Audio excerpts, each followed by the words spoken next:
inhabited by non-UM students, at least comparative to our previous tournaments, which have been mostly UM students only. I do think that top 8 bracket is going to be, what, like 6 UM students, 2 non-UM people, maybe?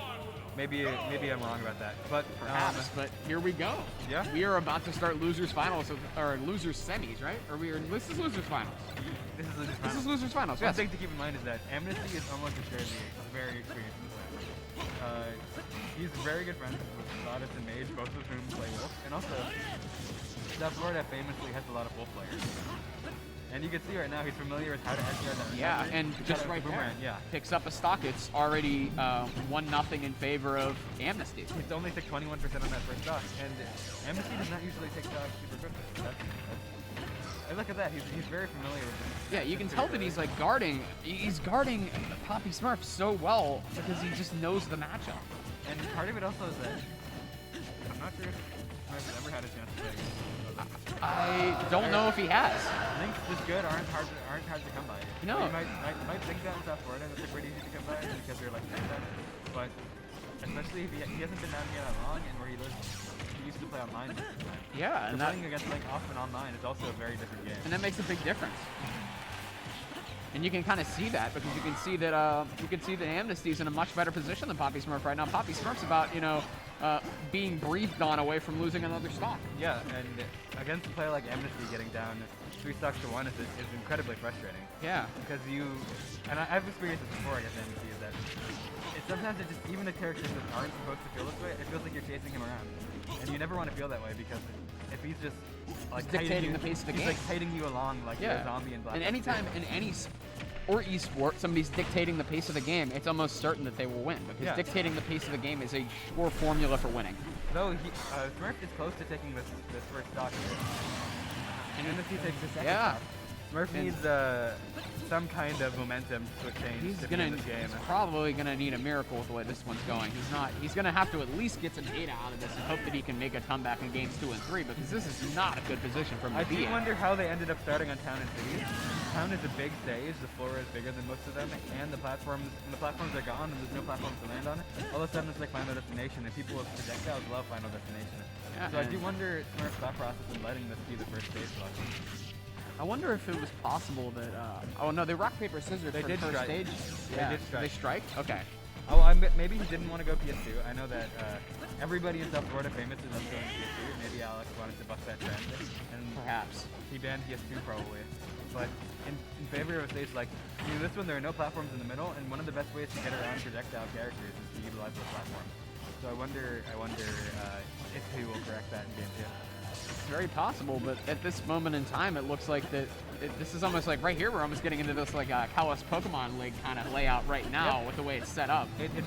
This is a Kalos layout, and now it's an FD layout again. It's just and now we're back to a Final Destination layout where it's just one big flat surface, and there it is. And Amnesty kills a little bit early, but picks up game number 1 against Papi Smurf in losers finals. So Papi Smurf, in case you didn't know, has a couple other characters. He's been going through like an extended character crisis for a while. So I do wonder if at what point does he see something and think like, maybe I should switch characters.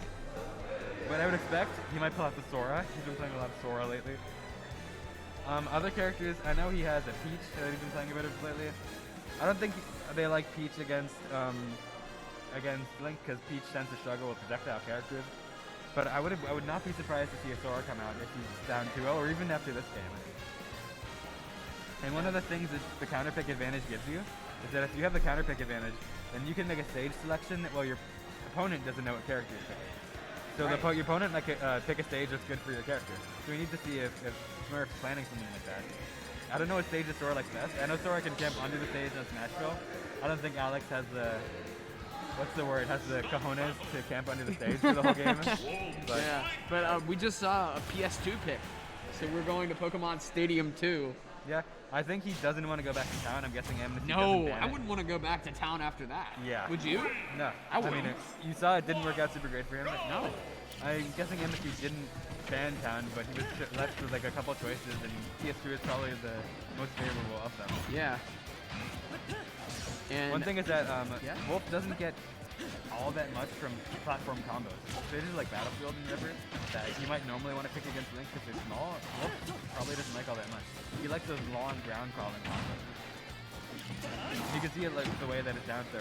It sends him forward and ooh. Yeah, and there you go. There's Papi Smurf taking a stock. Yeah, and so a much better start than last game. Last game it felt like he couldn't touch Amnesty at all. It felt like he basically just got dumped off the stage the first 5 minutes.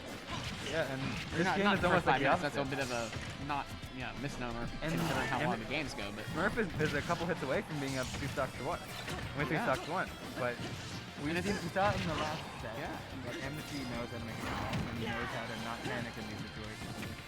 Yeah, but Smurf gets the grab. Smurf is beginning to apply some pressure here and gets the second stock. It is a 3-1 game in favor of Papi Smurf in terms of stocks remaining right now. That's right, and I wonder if the stage pick had a large part of that. I mean, Amnesty has been on the run in disadvantage essentially this whole match. Yeah, and we're seeing it again. I mean, don't get me wrong. He's put him a little bit in a disadvantage here, but he's also up 2 stocks.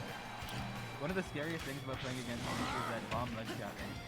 Just right there. We're just talking about bomb ledge trapping, and there it is. So one of the things you'll see is that Alex is doing ignoring that completely by just not going for ledge and going over it. And that'll work a couple of times, but if Amnesty starts to predict it, then you can hit him with a really strong option. So we might look after that. Yeah, I just wanted to take a quick minute to thank Zangeki Super Smash Bros. Ultimate for following. Thank you for watching, and then thank everybody for watching today. We've had a lot of great action in our Eye of the Storm 4 tournament. It's been a really exciting tournament, and we are about to get into the best part of it with grand finals here right after losers finals. Again, University of Miami Video Games Club, thank you so much for watching. If you're still around, we appreciate your support. And, subscribe, and we'll have more tournaments for you and hopefully more content in the future, including these and hopefully much more. In the past, we've run charity live streams and tournaments for other games like Guilty Gear, though that wasn't all that much of a tournament. That was me playing against Alex for 5 minutes. So I know we definitely want to run some kind of side bracket of these in the future that will probably have some kind of stream component.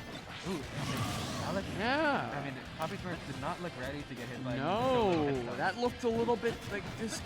I don't know. That looked strange. One of the confusing things about Link Bomb is that it hits you and then it doesn't really put you in hit stun at all. So if you expected to be hit by a back air, maybe you needed to tech, but he didn't need it at all, and he just fell to his death. And it's an even game in terms of stock. And obviously the percentage difference means that Papi Smurf can just kind of wait this position out, and he can just reflect projectiles and Amnesty to put himself in a disadvantaged position in terms of capacity. Yeah. That was Okami. Oh, yeah, that was Okami. So Zangeki's Okami. That's nice. Yeah, thanks for showing up. Yeah, thanks for coming. It's always good to see a carry in brackets. That was so awesome. We had the Fatal Fury hat. That was so cool. Yeah. I love that. I almost want one even though I don't play Fatal Fury. Amnesty is sitting at 160%. Wow, he's very high kill percent right now. All he needs to like do is get one. Papi Smurf needs to get one hit off here just to get something going. A back air near the ledge, even an air near the ledge. There it is. And Papi Smurf picks up game number 2 of losers finals. It is 1-1, and this set might go the distance to game 5. This is probably gonna go to game 5 at this rate. And you have to think about it. Amnesty's been on Lucy's side for like 7 matches. When does his stamina start to come into question? Does it? I don't know that it does. Maybe he's it been doesn't. playing for a long time, but he's also been a competitor for a long time, so maybe he's used to this type of run. Yeah.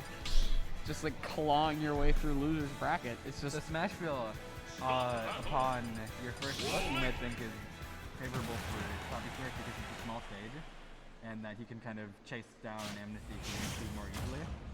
But when you look at it from certain other perspectives, Smashville is really good for camping because you can like make a little house under that platform. For those of you who don't know, it's really nice to be under the platform because if somebody's trying to approach you with an aerial, you can't do an aerial and fall through the platform. You have to do it after you go through the platform. So if somebody's standing under the platform, you don't have to worry about as many options if they're approaching you. You basically just have to worry about like a landing there and a tomahawk grab.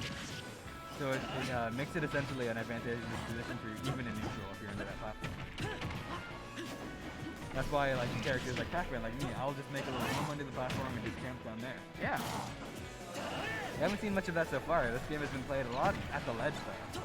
Yeah, very much Let's Play. I mean, especially, I don't know, it was so different watching your bracket play versus a lot of other people's, because, like, you play very campy. I mean, in certain matchups, I have to. I can understand that. Against Kirby, I mean, part of that is also that G-Man, well, we shouldn't talk too much about G-Man while this set's going on, but he does not approach like other Kirbys would. Like, I played against another Kirby on Tuesday who just rushed me down the whole time, and the set took like 5 minutes. But G-Man has learned that, like, if he just rushes me down, he gets punished for it. So he plays really patient too. So it's like, you know, it takes two to tango. The match almost went to time because neither of us were willing to commit, and then I started taking advantage of that. We saw at the end he didn't have time to react to my bell up smash.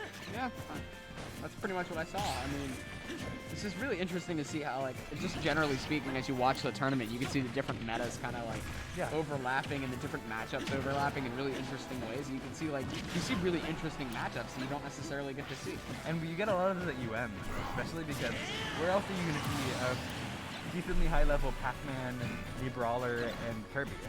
Like, those are none of those are common characters, and also none of those are common played well. Like, somebody might have a pocket Mii Brawler, but they're not gonna right, that's not gonna be their main. Yeah. It's gonna be like their main character. I mean, who wants to say that they main Peter Griffin? Yeah, true. But we do see that Papi Smurf is on the ropes here with 1 stock remaining versus 2 stocks remaining for Amnesty. Yeah, well, not the ideal scenario. I think it's one of those characters that, because he's his owner, you think, like, your job is to get close to him, but his boxing options and his post options are actually really strong. His neutral is one of the best in the game, and you see that Amnesty uses that like a zoning tool. He'll nair and then drift in a certain direction, and that means he's controlling all that space and all that neutral. Yeah. Couldn't have said it better myself. Well, probably not. But hey. But we got and there you go, and then Amnesty picks up another game, 2-1. That's right. Then we could be seeing Amnesty versus Omnilax, right? Those are the 1 and 2 seed coming into this. So if you had just projected the bracket, it would have ended up pretty similarly to that. Maybe without, with a different grand finals, but almost. We're seeing the same matchup again. We're not seeing a character switch from Papi Smurf, and I think that's probably the right decision. I agree. He has a couple other characters, but I don't think any of them have. No, none of them are as strong as his Wolf. And mind you, that's not by just choice. I think he would rather not be a Wolf here at this point. He's not super attached to the character. Lean into the mic. Yeah, just speaking of the mic. His Wolf is by far his best character, and despite he's like picked up a couple other characters and kind of known him. He's played Peach and Kazuya. But Wolf has been the character he can't run away from. It comes back every once in a while. I noticed, like, even in tournaments, sometimes he'll try to play like Sora, or he played Kazuya one time in a tournament, and then like he went, nah, I gotta play Wolf now. Yeah, I mean, he's been really seriously thinking about becoming a Sora main lately, and he played mostly Sora at Wolfpack on Tuesday. But I think in these high pressure situations, it always comes back to Wolf. Yeah, it's all about sticking to your guns, right? And maybe it's a matchup thing, but I don't. He's been playing Wolf the whole bracket, from what I can tell. Yeah, no, he has. And that's when he got that upset on Lattice early with the Wolf. And he might pick up another upset here if he continues the strong play. However, he is down 2-1. He needs to win 2 more games, and Amnesty needs to win only 1 more. Yeah, I think Amnesty's probably gonna take it. If I had to guess, I would say something similar, but if I had to guess, I would have said that Smurf wouldn't be here. So that's true. He's been defying the odds all along the way. Yeah, Smurf has been playing pretty consistently well all brackets, so I wouldn't be surprised to see him pull away with a win. Yeah, and I mean, that's a really quality win at this point. Without a question. Yeah, Amnesty's a really good player. And so is Mises, to be fair. He's already had Mises Relatus is a quality player in his own right, and he has several PR wins. So that's a quality win, especially in the Ditto. Yeah. Beating a Wolf at his own character is always impressive. And this game is pretty even at this point. We're seeing that Smurf is trying to keep Amnesty at the ledge. And to some extent, he is keeping the stage control, but Amnesty is doing everything he can to get back to that center position. He is holding that reflect. I think that's something he can do because he has the % lead here, and because if the game ended right now out of time, he would win. He can just sit and hold that reflect and wait for the projectile to come hit him. And it's a really strong option to have in matches like this. Yeah, I mean, we're seeing Smurf make a little bit of ground up here. Just a little bit of stock percentage, but if he's got him on ledge, he could really do the stock here if he really can. I mean, he kind of needs it. That's one example again. I think of Amnesty having a lot of experience in this matchup. Is that Papi Smurf went for the tomahawk up smash. By tomahawk I mean MC jump. And what an option that somebody will pick is if they'll MC jump and then grab. So they'll fake out an aerial and then go for a grab. Yeah. And if you pick, and he took the stock with that up stock. smash. These up smashes have taken both of the first 2 stocks here, and right now he is in the driver's seat of this game. Yes, he is, and piloting it straight towards the game 5. As you predicted. Yeah. Game 5. And then in game 5, it's a best of 1 at that point. I mean, and in game 5 sets are often crazy because it's not both players at their best, because it's such a high stress situation.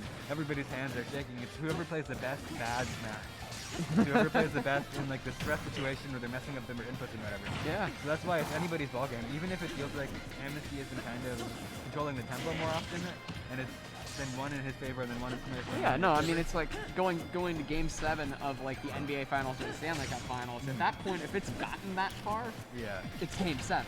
Yeah, anybody can win. Anybody can win.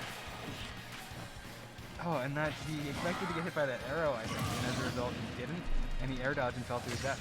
Wow. And now it's 1 stock away from Grand Finals for Amnesty. He just needs but he's at 88%. He's gonna have to make up a lot of percent to be able to pick up another stock and win this set. Yeah, we have. We've seen him do it. We have seen him do it. And Smurf does take the stock and goes to game 5. 2-2 tie.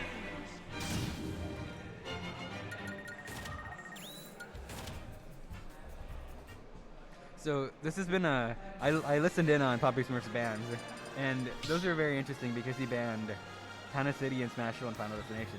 But, so he was willing to start on Town, but after losing that first game, he learned to play on that stage.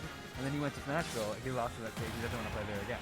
So he's really playing this kind of by his personal experience in this matchup, which is something that I really respect, but it means that stages like Kalos or Small Battlefield are available for Amnesty to choose. I'm surprised he didn't go Kalos. I would have gone to Kalos in that position.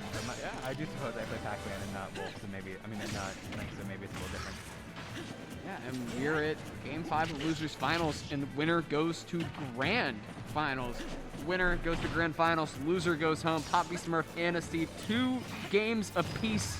We are already at 25, 34, 44, 54 for both players on stock percentage, and we're about to see a very, very interesting matchup. Yeah, and I think, judging by how both of these players have played, both of them took that end of game 4 as like a chance to like give a mental reset, and they're like, I want to play the game at my pace. Yeah. They're not going to let the other player control the pace of the game. And as a result, even though it's been like almost a minute at this point, neither character has put themselves in any kind of large disadvantageous position. Yeah, I mean, they're both like resetting to neutral. Yeah, and they're playing much more calmly. Than like, because I saw a lot of games where like we would lose a stock in the first 30 seconds, and that's not happened here. They're playing much more conservative, but as I say that, almost a lost stock for Papi Smurf. Yeah, I have to wonder. And there you go. Yeah, they can get the stock Amnesty anyway. getting a stock. Now, Smurf tries to keep up the corner pressure, but he tried. Amnesty goes around it. Now he's in the other corner. And he's learning it. Smurf loves those up smashes near the ledge, and he took 2 stocks for that last game, but Amnesty is not willing to get hit by that again. Amnesty now just needs to control the pace of the game and make sure that Papi Smurf doesn't get in a stock early with some kind of back air near the ledge.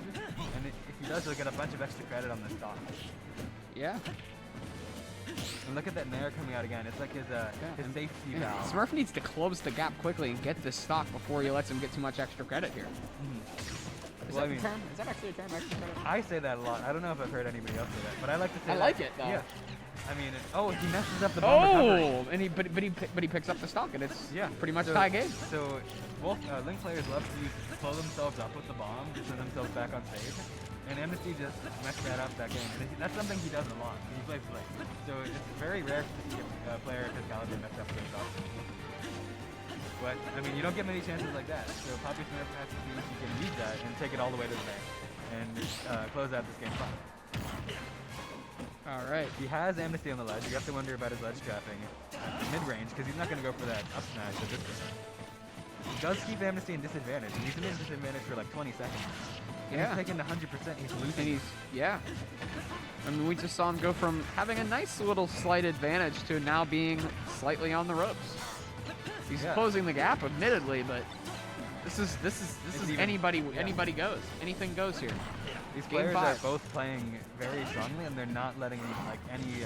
Oh, just adversity a deter them. barely missed timing on that smash attack, I think, by Papi Smurf, and he gets punished for it. I think Amnesty's ready to adapt to that option. Because that's a fun option because other wolves don't usually go for that. But now that he's seen it a couple times, he's ready for it. He's punching it. He's prepared for it, and we see Smurf make a good dodge of that bomb ledge trap there. Yeah. He's being able to read that, which is a really important thing because I saw him fall for it several times throughout the earlier course of the event. And if you watch enough sets of Amnesty, you'll see lots of players do stock to that. So being able to bypass that completely is a really good skill. Yeah. Ooh, Smurf with a nice attack there. He misses the bomb recovery again. Yeah, but he had him though. Yeah. He knocked him nicely off the stage there, and impressive by Papi Smurf to take the lead. Yeah, and you have to wonder, Wolf has some, I don't want to say Wolf has some really tough options if he decides to go balls to the wall. But it looks like he's not going to go for that, because if he could have gone for a stock trade and killed like, really early there. But now Amnesty got himself back into that game pretty quickly with took the stock, and now he's winning in percent. But a percent differential is not huge for Addy. No, it's not. You can just close that gap. So that's Smurf game. misses the That's game. recovery, and that is that's heartbreaking. I mean, yeah. Once he got hit by that bow off stage, that bow and arrow off stage, he just didn't have the recovery tools to get back to ledge anymore. He'd already used his double jump.